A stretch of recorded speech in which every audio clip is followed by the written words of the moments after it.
बचपन से ही फुटबॉल को लेके बहुत ज्यादा पैशनेट था। उसका सपना था कि वो प्रोफेशनल फुटबॉल प्लेयर बने। लेकिन वो कहते हैं ना कि किस्मत कोई भी बड़ी चीज इतनी आसानी से नहीं देती। कुछ ऐसा ही हुआ। अचानक से उसे पता लगा कि उसे ग्रोथ हार्मोन डेफिशिएंसी है। मतलब कि उसकी फिजिकल ग्रोथ नहीं हो सकती, वो बोना ही रह जाएगा अगर उसने $900 पर मंथ का थेरेपी नहीं करवाया तो। इतने बड़े एक्सपेंस को उसकी फैमिली अनफॉर्चुनेटली बियर नहीं कर सकती थी। जिस क्लब के लिए वो खेलता था उसने भी इस मेडिकल एक्सपेंस को बियर करने के लिए मना कर दिया। जिस भी क्लब में वो अप्लाई करने जाता था वहां पर उसके मेडिकल कंडीशंस, उसकी फिजिकल कंडीशंस को देख के उसे मना कर देते थे, उसे रिजेक्ट कर देते थे। बट इतने सारे रिजेक्शन के बाद भी उसने फुटबॉल के लिए अपने पैशन को कम नहीं होने दिया।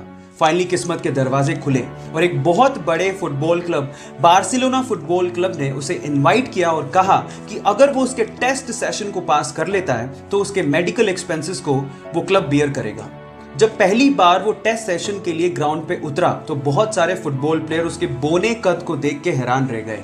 लेकिन जब उसने परफॉर्म किया तो सब एक ही बात बोल रहे थे कि ये लड़का फुटबॉल खेलने के लिए पैदा हुआ है। बस फिर क्या था, बार्सिलोना क्लब ने उसे जिंदगी का पहला कॉन्ट्रैक्ट दिया। उसके बाद उसने जिंदगी में पीछे मुड़ के नहीं देखा। वो वर्ल्ड का मोस्ट वैल्यूएबल फुटबॉल प्लेयर बना। इसके अलावा वो हाईएस्ट पेड फुटबॉल प्लेयर भी बना। उसका नाम है लियोनेल मेसी।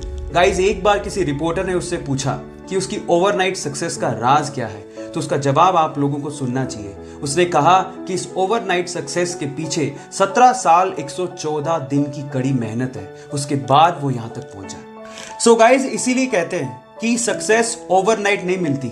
उसके लिए आपको कड़ी मेहनत, बहुत ज्यादा हार्ड वर्क, पैशन के साथ करना पड़ता है, पेशेंस रखने पड़ते हैं। और अगर आप में वो पेशेंस हैं तो आप भी रिकॉर्ड तोड़ ही दोगे। So guys, stay motivated, focus कीजिए।